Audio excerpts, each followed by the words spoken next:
Hello, and welcome to the Gallimaufry, a podcast about history. My name is Will, and I'm joined today by the lovely Nick. Oh, thank you. It's lovely to be back. Did you reckon that was good as Tim that you saw? No, he does it with such enthusiasm. I can't match that. Just to clarify, hello, firstly, and welcome back. Because it feels like we've been away for a while, and we have an unforced vacation due to personal circumstances, which are too salacious to reveal to the general public. But in that time, we have been using it to learn, and I believe you've been taking lessons for your introduction. Yes, yeah. Well, I mean, lessons. I've been studying YouTube channels for several months, and what I've concluded is the best way to start is what we were doing already, saying hello. People seem to respond quite well to that. Yes, no. Well, generally, when you say hello to people, they tend to respond, unless not in London. you meet Malcolm Tucker, which is a different kettle of fish. And apologies for such a long wait. I know some of you were absolutely on tenterhooks over that last clue we put out for this episode. Did we put out a clue? We put a clue on the end of every. Do you not listen to the shows I sent you? I didn't know we were releasing them. I thought it was just me and you doing this. Brilliant. That's wonderful. Don't read anything. Don't listen to it either. Please do the opposite of what Will does. Yes. Okay. Yeah. Okay. So, obviously, you've had a long time to think about that clue we put out. It was a very good clue. Well done. Did I do the clue? Or did you do it? I did the clue. It was very good. Well done, Nick. Good clue. But the wait's finally over. You can find out what this episode's going to be about. So what are we talking about today, Nick? So today we've got a fascinating, well, all our topics are fascinating, and I keep saying that fascinating. It's an even more fascinating topic, but it is one it's a very delicate topic. It's one tinged with a lot of sorrow and tragedy. It's one that, had we done this when we were supposed to, we could have probably said it resonates strongly with current events. However, we're sadly a bit late for that. Yes, we are. We did actually record this before, but we had a massive technical issue. Yes. Where you couldn't hear me, which I know isn't too great a loss, but considering I was talking for most of it, it would have been a very short podcast. Yeah, there is a lesson to be learned here, and that lesson is don't buy microphones from men called Terry in car parks. Yes, that's where we get all our kit, but thankfully we've upgraded. So we might actually sound a bit better than we did previously. Yeah, we're using something called Amazon now. I don't know what was wrong with Terry. Is it boutique? Amazon? Sounds boutique. I think it's very boutique, yes. Okay. But joking aside, yes, it's a very somber and a very sensitive topic. Obviously, me and Will are both white men. We're both painfully middle class. Mm-hmm. So it's us looking back at a topic. And actually, it's one that's quite close to my heart because I actually did it for my dissertation when I studied history, which feels like a lifetime ago. And the topic today in question, after all that preamble, is the 1919 race riots that occurred in Britain. It's a topic that's not given a lot of spotlight in history lessons in classes, but thankfully, hopefully that is changing. I've seen a lot of articles actually over the last few years when the anniversary of the riots comes up. Yeah, I must say I was not aware of this until very recently. So sort of, I guess you think of the Brixton riots and sort of the more recent riots we've had over the last few years. And you think of sort of riots that have happened in America and other parts of the world. But this was sort of just after World War One. And I don't know if maybe it sort of gets mixed up in the aftermath of that. But it's something that was never mentioned at school. I remember that. And it's also just lost as well, because when you type 1919 race riots, sometimes into Google, it will bring up the US ones, because the US constantly had race riots because of obviously the nature of their history and how things developed. And it's something that the British obviously pride themselves on, like, oh, we don't. In fact, when the 1919 race riots occurred, it was kind of ignored largely by a lot of the broadsheets. There were articles in the papers, because obviously we have records about it, but it was the kind of thing where they were commenting more on the US riots and saying this type of thing could never happen in the UK, all the while outside the window it was happening. And it's just the blind ignorance and the arrogance of some of the British establishment at the time just sort of helped to sort of bury it in people's minds, in the public perception minds. Yeah, and when it was reported, it generally wasn't always a very fair representation of what was actually happening. No, it was not. And just to give a general overview of when the riots occurred, they occurred across 1919 in various different cities, your major cities like London, Manchester, Cardiff, and then smaller towns or areas and communities like South Shields. And even, I guess, to kick it off, it occurred actually far north in Scotland. There was a scuffle, a riot that occurred around January of that year. And we'll get into a little detail about it a bit later. But yeah, they carried on from about January to sporadically to about sort of June, August is when the last major sort of events happened. And they primarily involved black sailors because a lot of the black community worked as sailors during that time. But of course, there are many black communities across England at the time. People don't really realise this, that the black community in Britain has been around for centuries. And in fact, in Liverpool, you had the largest black community in the country. Yeah, so as Nick mentioned, records show that black men and women have been living in Britain in small numbers since at least the Roman times. Later on, due to the spread of the British Empire, these numbers began to increase exponentially during the 17th and 18th century, where black people were either brought to this country or they came of their own accord looking for work opportunities. They generally arrived through the ports of London, Liverpool and Bristol. They were often brought in by government officials and military officers who were returning to the UK, who kept them as companions. Others, however, were offered to commanders of slaving vessels as gifts and later sold into domestic service at quayside auctions or coffee houses. It's kind of setting the tone for this episode, isn't it? When we look at race as a concept back then and how we view race as a concept now, funny enough, I would argue not much has changed, to be honest. But it was fundamental to how we treated or justified the appalling treatment of other human beings. But yes, touching upon what you said, one of the things that makes dating communities, not just the black community, but any community, even the white community, the poor white community as well, is the lack of records because no one really kept them. So it's very difficult to judge numbers in itself. But as we know, Liverpool was the largest black community at the time of the riots in 1919. And it's because of its situation as a port. And the same with Cardiff, is a major port for the British Empire. Liverpool itself was often referred to as the gateway to the empire. I mean, what a fine sight to come to. No, honestly, Liverpool's a lovely city. Lovely city. Please don't attack me. Oh, you've done it now. Oh, got the Scousers angry at me. Oh dear. But much of the population in a city like Liverpool would be actually transient, and they worked in shipping and docking, as you would, because it was a port city. One of the observers at the time, Henry Mayhew, you might know from other works, notes that many black men lived in the city in 1860, but always struggled for work, often being employed in the most menial jobs like sweeping, cleaning, domestic duties, because of that legacy of racism, and just because there was quite a lot of competition for jobs as well, but mainly the racism, if we're being honest. And there were companies like the Elder Dempster Company, which was a huge shipping company at the time, which had a roaring trade on the West African coast. So they'll be frequently bringing back black sailors to sort of work in the engine rooms and on the ships. And they would come to England and then they might settle down and fall in love with someone and stay here. Or they might do that and then go back to their family in Africa as well. So there were lots of different stories. This is sort of the difference between when you look at sort of American history and English, in that it's not so much a given that black people in this country were here as slaves. They weren't, because there was one account actually of which I fished out from a very interesting BBC article about this, was that there was a John Blank, who was apparently a trumpeter in the court of Henry VIII, and an example of a black person in an important role, and he wasn't a slave. It's really difficult because you want to sort of highlight that it is different, but you don't want it to come across as, oh, things were nice in England and all the black people had a nice time and they were treated well just because we didn't have sort of slavery to the extent that, say, the Americas had, because it wasn't like that. Being a black person in England during those times wasn't the same as being a white person back then. Your life was harder for that. Yeah, I mean, the slave trade in itself in the UK, or rather Britain, was abolished in 1807. And then obviously the Slavery Abolition Act came in 1833. So when you think about the American Civil War, that wasn't too long after it, but the concept of segregation persisted in the US as kind of a governmental policy. So governmental racism is not exclusive to the US.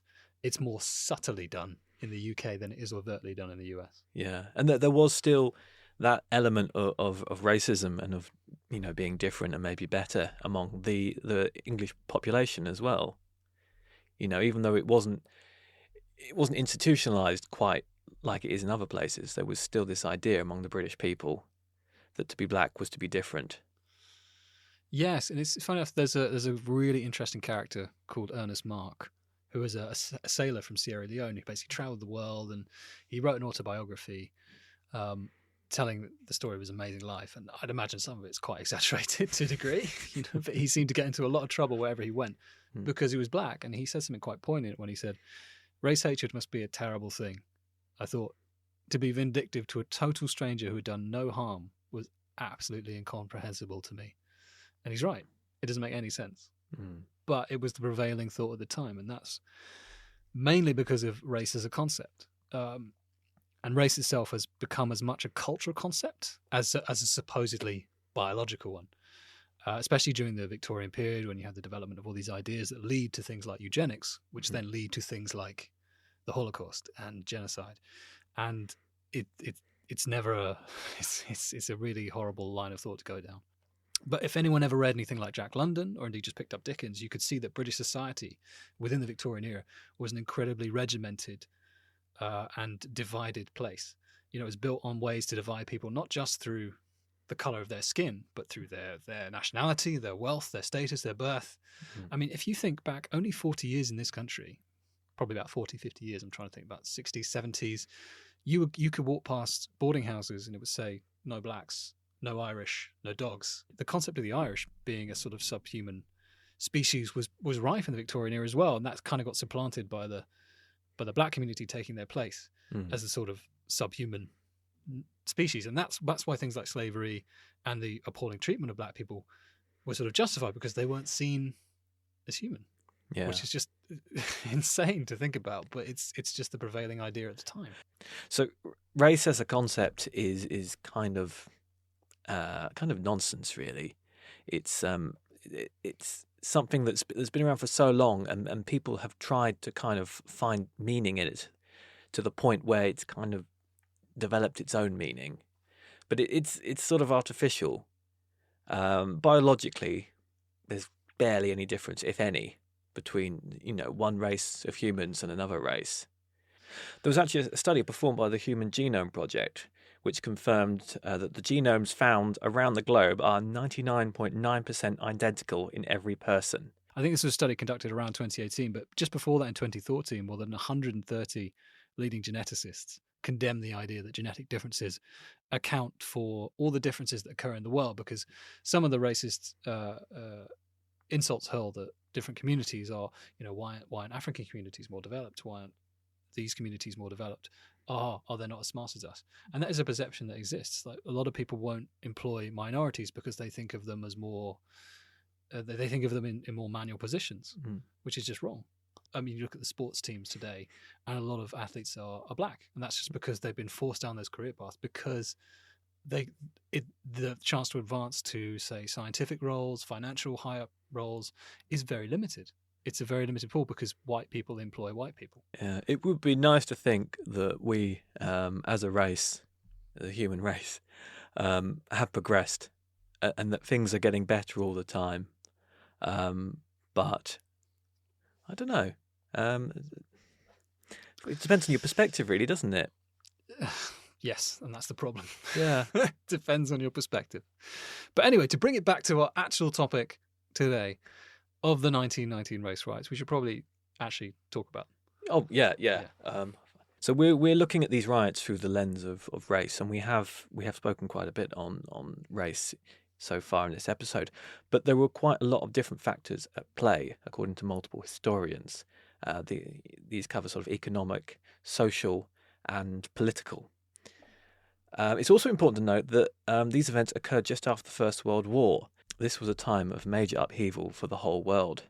Britain found itself floundering, and it called for aid from its colonies, and they responded with gusto. Some because they desired independence, such as India, and others because they genuinely felt British, and they wanted to be part of the fight. Thousands of black, Asian, and Arab men and women came to Britain to work in the factories, in the fields, and to serve in the armed forces. India alone provided more than 1 million soldiers, and they were the only non-European race to actively fight on the Western Front.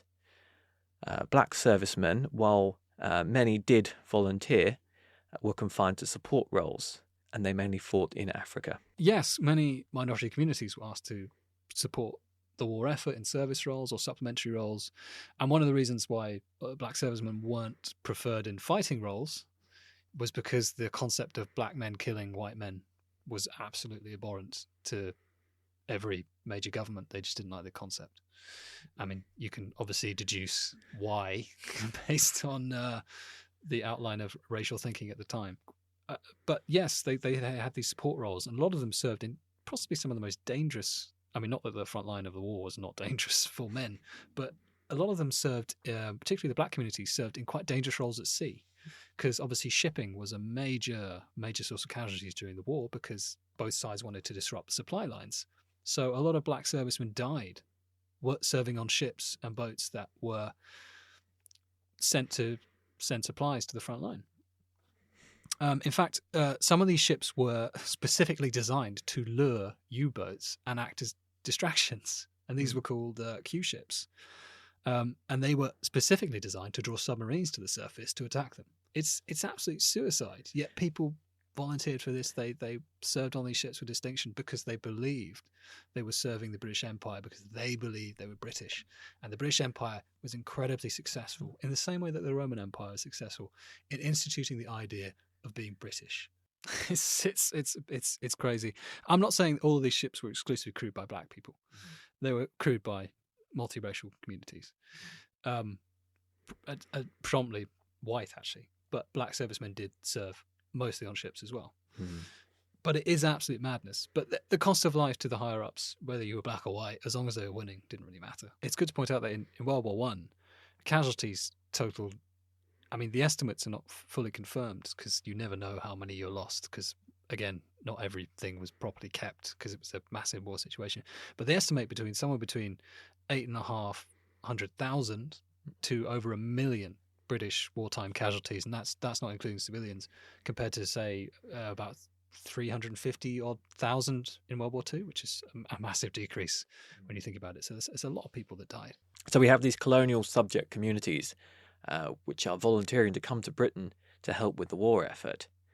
However, we then have the 1914 Alien Restriction Act, which is brought in during the war period, and this set a precedent for the mood of feeling towards outsiders.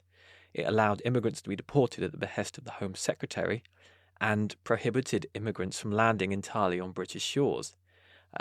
This was mainly due to fear over spies during the war.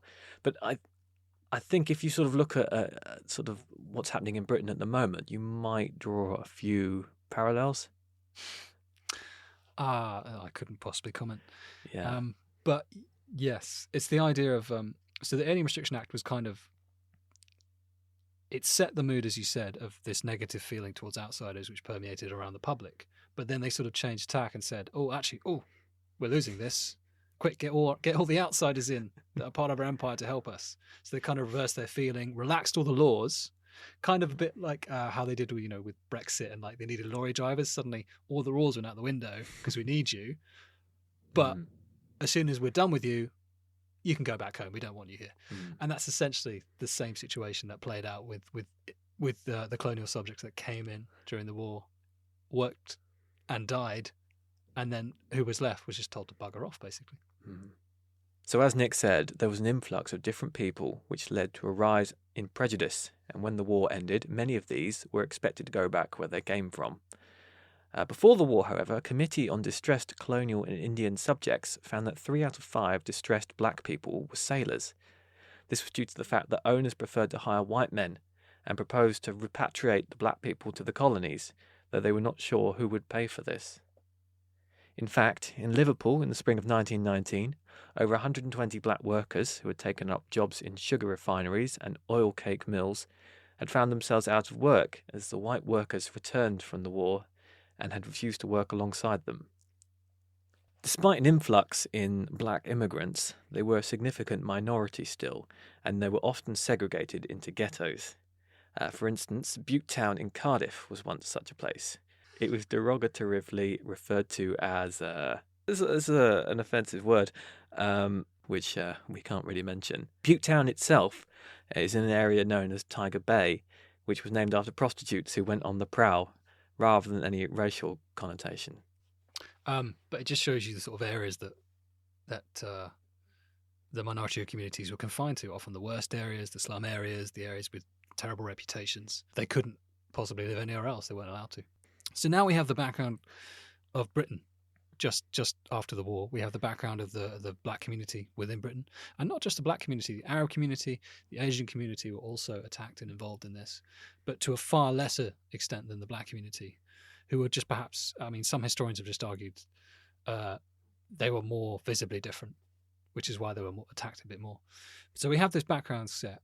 And it's interesting to note that almost all of the riots were sparked or began at the docks, at the sort of recruitment offices for different shipping companies. They started from scuffles between white sailors and black sailors and escalated into citywide attacks on the entire community. Hmm.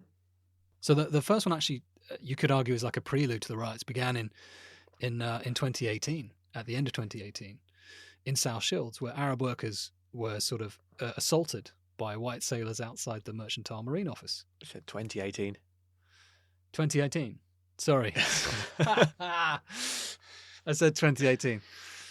Thank you for pointing that out. I've got it written down as well. 2018. So a sort of prelude to the riots began in South Shields towards the end of 1918, where Arab workers were attacked near the Mercantile Marine Offices by white sailors. And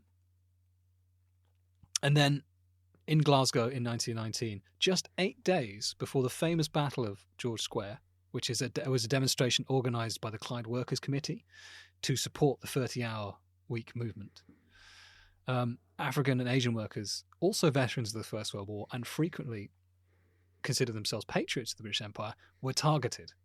Rioters attacked them using guns, knives, batons, makeshift weapons, anything they could handle. But we don't remember this. People remember the Battle of George Square as a very positive thing. They don't remember the riots that followed. In fact, trade unions, which this is obviously a famous trade union victory that's celebrated, were actually very, very anti-immigrant, anti-minority. They did not campaign for the rights of all sailors in the British Empire. In fact, they campaigned for black sailors to be put on a colour bar, that they should not be paid the same rate as white sailors, and disbarred them from being members of the trade union. But funny enough, during the 1919 Glasgow race riot, it would sort of become a blueprint of how the black community would be treated going forward across all the other cities, because police removed 30 black sailors from their boarding house and put them into protective custody. Mm-hmm. You can't see me making the finger quotes, but I am. All were then subsequently charged with riot and weapons offences. None of the white rioters were arrested. 2 white sailors were hurt during the riot. Duncan Cohen was shot and Thomas Carlin was stabbed. Both were taken to hospital. However, Tom Johnson, a black sailor from Sierra Leone, was also stabbed. And despite his wounds, was not taken to hospital. He was taken directly to a magistrate instead. David Cook, the defence lawyer for the black sailors in the race riot case, argued. I'm laughing because it's just. He argued that it was peculiar that no white person had been arrested for playing a part in the rioting. So the police involvement in these riots is notable, as they would often choose to overlook the action of many of the white participants, or in certain cases actually getting involved themselves on the side of the white people. This was most notably the case in Liverpool, which experienced arguably the most ferocious and sustained rioting in June of 1919. So as early as December of 1918, there were disturbances between white and black servicemen. Belmont Road Military Auxiliary Hospital already enforced segregation between them, but the white soldiers took it further by banning them from other areas and were generally abusive towards them. The ensuing fracas was exclusively blamed on the black soldiers. Over the course of the year, from January to August, 9 locations would play host to violence against the black and Arab communities. These were London, Newport, Barry, Salford, Hull, and then Cardiff and Liverpool, which were the main hotspots. Historians largely agree that economic factors brought racial tensions to the surface, and given the visible difference and direct competition for jobs, this led to racist attacks. Whilst this is certainly true, black sailors were exclusively targeted rather than foreign Europeans, especially surprising given the climate of the war. Yeah, so in terms of, I mean, we'll focus on Liverpool and Cardiff because they were the 2 main hotspots. That's not to marginalise the other areas where violence happened. It's just because they were the ones which are best documented, because they were the largest cities to be up outside of London where the most rioting occurred. And so it all kicks off on the 4th of June, where you have fights between Scandinavian seamen and black sailors, basically. In that fight, a West Indian was reportedly stabbed. The following day, more fighting breaks out, starting in a public house. Then a full-scale fracas breaks out in Great George Square. The police disperse this, with a number of officers becoming injured in the process. Black sailors were alleged to have used razors and guns. You have Detective Inspector Burgess of the police raiding the black seamen's lodgings houses on Pitt Street in revenge, which leads to a bunch of hostile white onlookers gathering. Though reports are a bit unclear if they were here first or they came later. It's one of those things with obviously newspaper reporting at the time and without accurate, we can't record events like we can today. Black sources suggest they were there before the police. White sources suggest the crowds gathered after the police, if that makes sense. So there's the two sides to the story. But either way, in the ensuing scene, one black sailor who acts in self-defense because he was being chased, basically got chased down the street by a crowd and into the docks, where he was forced to jump in to save himself, and then was pelted with stones, which ultimately struck him on his head and killed him. Mm. And you have to say his name, don't you? I do. That sailor's name was Charles Wootton. He was 24 and had served during the war as a ship's fireman. He was originally from Bermuda and was now living at 18 Upper Pitt Street. Would you say that the reports kind of vary depending on who the source was? But it seems that as the onlookers threw rocks at him, bystanders were heard shouting, "Let him drown." That's actually one of the universally accepted things. The thing that's not clear is how the events unfolded. We know the ultimate result was the tragic death of Charles Wootton, who was ruled to have died by drowning and buried in an unmarked grave. Though that obviously has changed today. There's now a monument to him in Liverpool. But the police proceeded to arrest only exclusively black sailors after the events of the earlier battle. So we've sort of progressed here from a fracas to rioting to the lynching of an innocent man. The tragic death of Charles Wootton went, sadly, sort of overlooked for many years until 2017, when a plaque was finally placed in memory of him on Liverpool's waterfront, just under 100 years later. So on Friday the 6th of June, the next day, black prisoners were charged with a range of offences, from breaching the peace to attempted murder of officers. Then on the 8th to the 9th of June, Mill and Stanhope Streets played host to more violence, with 3 West Indian men being stabbed. Police had advised them to stay inside, but as most black men had already been thrown out of lodgings, and with no employment, all they had was the streets, where they were attacked. Jack Street saw a boarding house set alight by white men, which saw 2 white men arrested, only after they repeatedly ignored police requests to desist attacking black people. So to be fair, the police did ask them nicely not to assault other human beings. Yes. But yes, by the 10th and the 11th, which is when the sort of apex of the riots occurs, and you have the settling down finally, Liverpool's rioting crowd had reached up to about 10,000 people. Out of fear for their safety, over 700 ethnic minorities were temporarily removed from their homes and lodgings and placed in jails for police protection. Black workers were also fired during the riots, while black, Arab and Chinese homes and businesses were also damaged and set ablaze by white rioters. The government did not reimburse victims for property damage. So you have this pattern of the victims become the antagonists, and they get locked up for being attacked rather than the other way around. So yes, this pattern sort of repeats across Cardiff as well, and it kind of crosses over the same sort of timeline. So from June the 10th to the 14th, Cardiff also saw 4 sustained days of rioting that left a number of people dead, hundreds injured, and many properties and homes ransacked. One report of the events during this time from a newspaper said the crowd who were moving through Herbert Street were passing information around concerning a house occupied by several coloured men. There was no hesitation, and the crowd attacked the house immediately, breaking the windows and forcing an entrance to the building. The interior was completely wrecked, and furniture was tossed into the road. It's difficult reading. Looking back at the reports, just talking about this very matter of fact in a way, and not really expressing the sort of outrage that we would express. But it's a newspaper at the end of the day. But I suppose it's very odd to look at that and think anything other than repulsion. But yeah, it's obviously the acts are reprehensible, but the reaction to the acts as well are just there's no sense of sort of anger or misjustice here. It just seems that the blame is placed on the black people or whichever sort of minority group was being targeted, and people just moved along and accepted that. So by mid-June, the black community in Salford, near Manchester, were also attacked. Their properties were damaged in a similar way. Again, police intervention in the riots was slow. When the black community defended themselves, they were the ones that were arrested. They were the ones that put in jail. And at the end of the riots, in total, 5 people were killed. Many were injured and over 250 were arrested. And of the ones that were arrested, many were repatriated. Now, repatriation is a fancy word for forced deportation. Yeah. It's funny enough, it's a word that I've seen creep back into parlance with our own Home Secretary in recent years.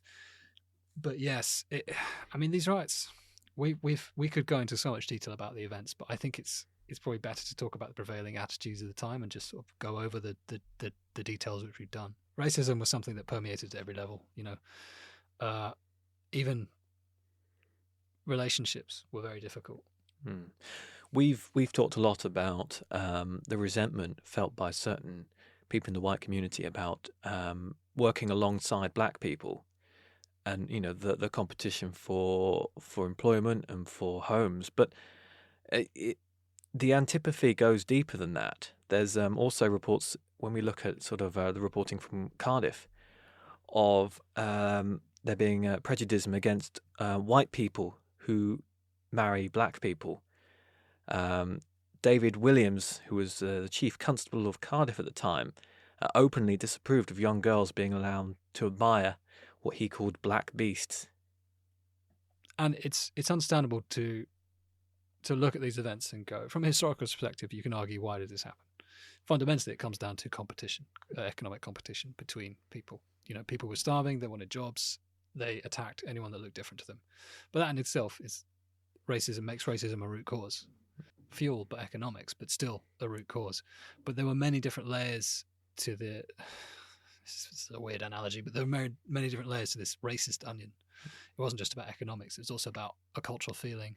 It was also underlying sexual tension. Sex was a big point, and it was actually probably one of the main lenses through which the papers covered these riots. Sex always seemed to be at the forefront of every article writer's mind. Maybe because it sold papers, maybe because they were fixated on it themselves. In fact, there was one letter writer, a former governor of a colony, who wrote into the Times. I'm paraphrasing here, but this is a very tragic event that's occurred. It would never have occurred if the mingling of the races had not occurred. And he basically suggested that the entire population of Britain, he presumed to speak for the entire population of Britain, as sort of rich older white aristocrats tended to do back then, and still do. But he implied that everyone in Britain finds the idea of interracial relations abhorrent. And he kind of framed it in very matter-of-fact, objective terms, like, this is just common knowledge. Yes, it's sad what's happening to the black community, that they're being attacked, but it's because of this abhorrent interracial relations thing going on. And it's just looking at that letter and thinking, I've actually read not too many things far away from this on the Daily Mail website sometimes. I think how we haven't really changed. No. Which is quite scary. Just one sort of very sad thing to take away from all this is how little society has changed in the last 100 years. So yes, this is the pattern of the riots, is that competition for jobs, and you could argue, I suppose, women for some people, but mainly for jobs, led to attacks on the black people. Black people were then routinely targeted by the police, arrested, whether as antagonists or as victims. Either way, they found themselves arrested. and ended up losing their homes and the places they lived because they were often sent back home. And so the government instituted a mass policy of repatriation after these riots to try and send people back home, but they couldn't force them to. So that was the thing, because they wanted to look like they had a massive empire still, so they couldn't look like they were targeting minorities to send them back home. Because when they got back home, they would just tell the other people, like, yeah, we were forced to come home because the government didn't want us, which would have caused riots. And it did. Some of these people were sent home, and it caused rioting back in some of the West Indies. But many were offered payment incentives, which they never got. Or if they did get it, they didn't get the full amount that they were promised.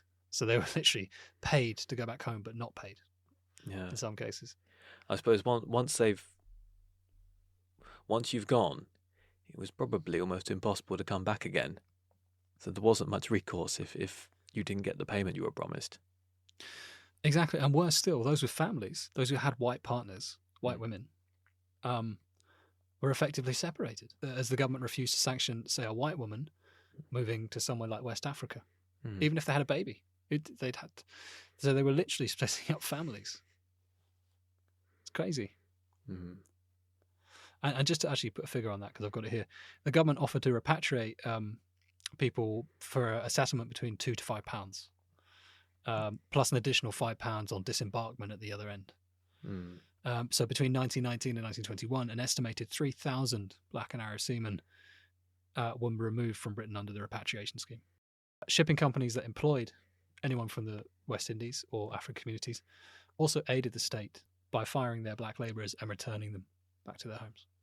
It's a really difficult topic, because normally when we've dealt with difficult topics, you can kind of draw something positive from it, but there's not really anything here.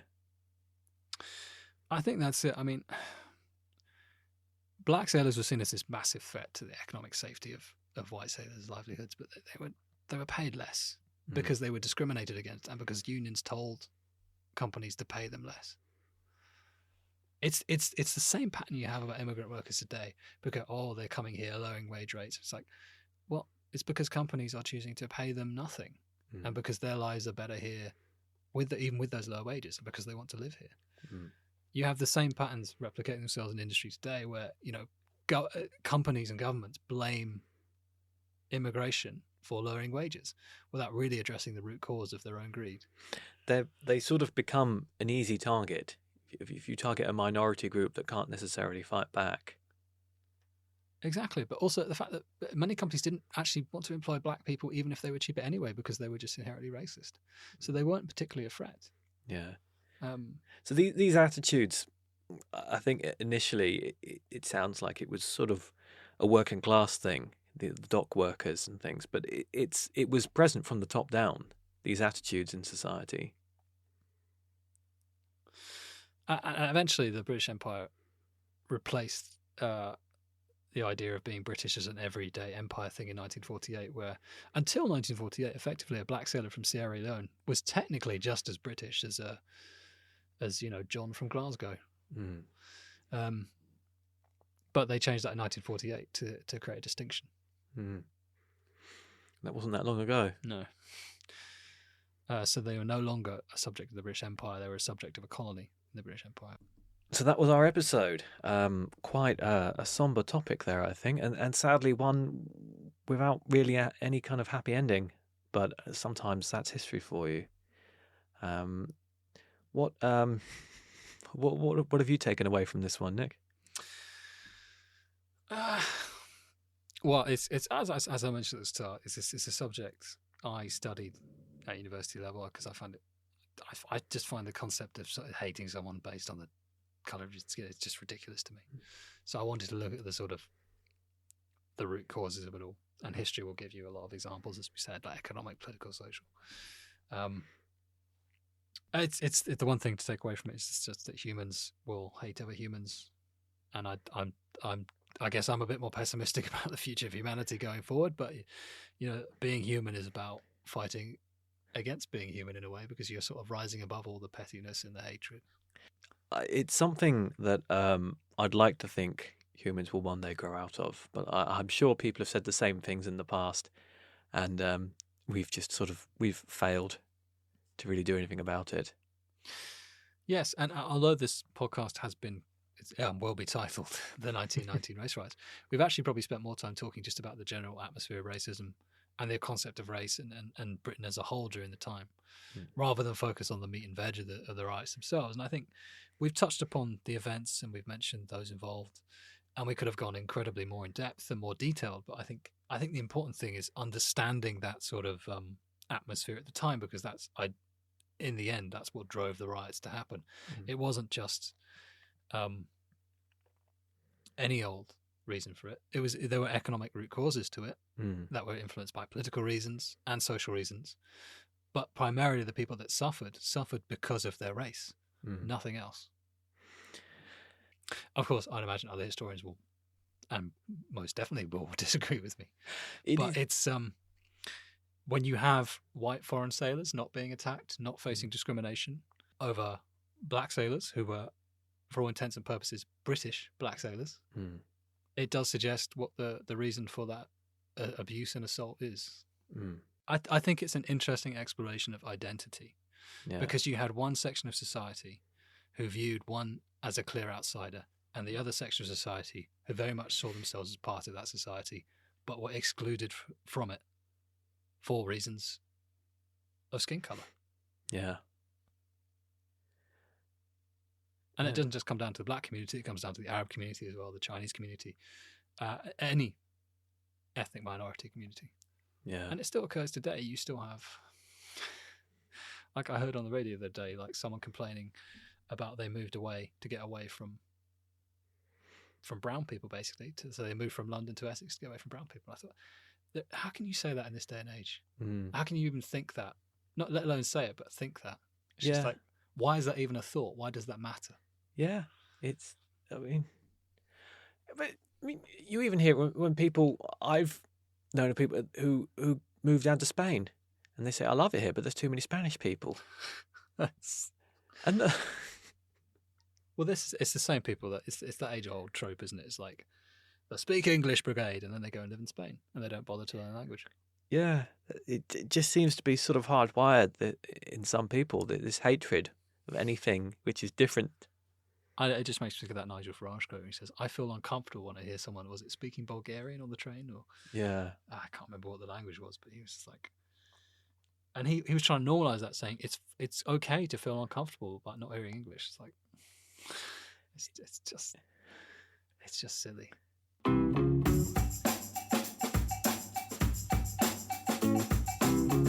We usually have a bit of interesting facts or something we pulled out around this, but obviously we're devoted more time to actually exploring the events and the sort of the idea of race. So that's taken up most of the time. But to end on a slightly lighter note, obviously the black communities have given enormously to Britain over the centuries. Artists, poets, politicians, actors, and singers, all across the board. Creative, business, political, etc. And one of the things that I didn't know was, and I should have known because I'm not really au fait with Welsh singers, but one of our most famous singers was actually born in Boot Town.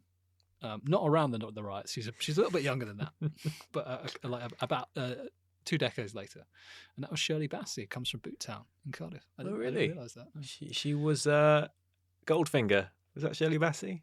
No. She was one of the James Bonds. She was Goldfinger. Yes, she was. Well, she wasn't Goldfinger. She sung the song. I'd be more impressed if she was Goldfinger. But yeah, so she's one of the many examples of the talented people that come from multiracial communities, because her father was from Teesside and her mother's from Nigeria. So, I mean, that's another huge topic in itself, the sort of mixed race children that emerge from these relationships that then become a forgotten generation in themselves, because people on both sides of the communities don't want to take ownership. Yeah. Because the white community sees them as an abomination. The black community distance themselves because they're white. It's a whole different kettle of fish and a whole horrible kettle of fish to deal with. They get terribly treated throughout history, and even in the modern day, mixed race children still have a stigma to face, particularly over issues of identity. Yeah. But that's a whole different argument for another day. Let's We've had quite a heavy episode, and hopefully we've enlightened you to some of the facts around the race riots and brought your attention to the fact that the main point of this podcast was to highlight a horrible event and show the world that the black community has existed in Britain and has been unfairly treated, and that needs to change because it's still unfairly treated in many ways. Yeah. Yes, but it's good to be back. It is, yes. So after what has been quite a long, unexpected hiatus, we are back. We are back in the recording studio. We're making new episodes, and we should be back to you shortly with our next topic, which is hopefully going to be, if not cheerier, maybe a little bit less somber than this one. It's certainly far more ridiculous. Yeah, in terms of just the staggering nature of the story. Just, but it's definitely less tragic. Yes, it's a slight change of pace at least. Yes, this was a difficult episode, but I think it was worth covering, and I'm glad we did. And hopefully, if we've managed to sort of enlighten, I don't know. That's helpful. Know your aim. Yeah. Know our aims when making the podcast.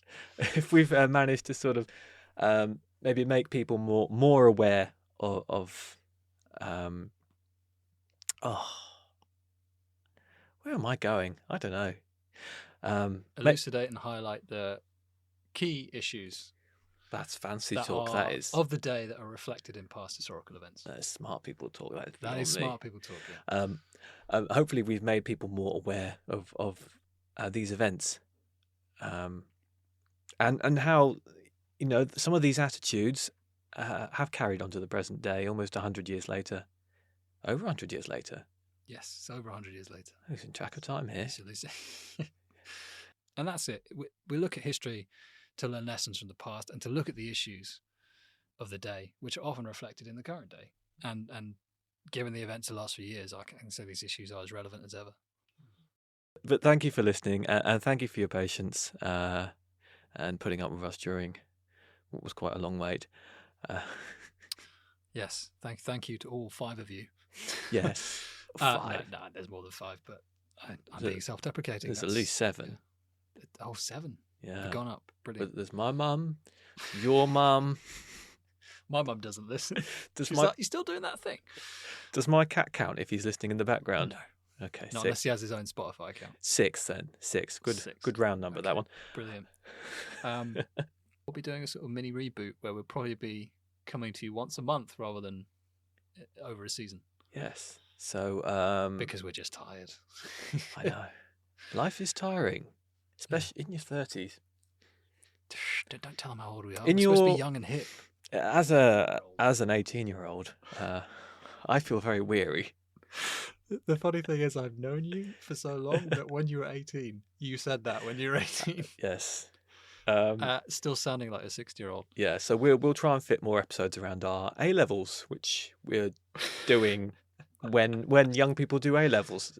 I'm still on GCE. No, wait, do they do GCSEs? No, nowadays? they're called something else now, aren't they? Oh, I don't know. I think we're rumbled. They're called the things. Not the things. Not the O-levels, the other ones. I don't know. I mean, we're too cool for school anyway. That's why we don't know. Yeah, we learnt all our history knowledge on the street from rogue professors who roam the streets of London. Oi, you! Yeah. How many wives did Henry VIII have? Well, technically, that's another issue. Anyway, thank you so much. Here's the clue for the next episode. Thank you. See ya. What volume for 135? What price are you at? It's like I'm blind. I can't see what's going on. I don't know what the market price is. Guilty verdicts in the biggest case of corporate fraud in history. Everybody's concerned about their job. As it is right now, I think everybody's a little in shock. One of the biggest corporate scandals in American history. 38 counts of fraud and conspiracy. There were very sophisticated people taking advantage of employees' money. People don't know if they get their paychecks on Friday. That's our vision. We're trying to change the world.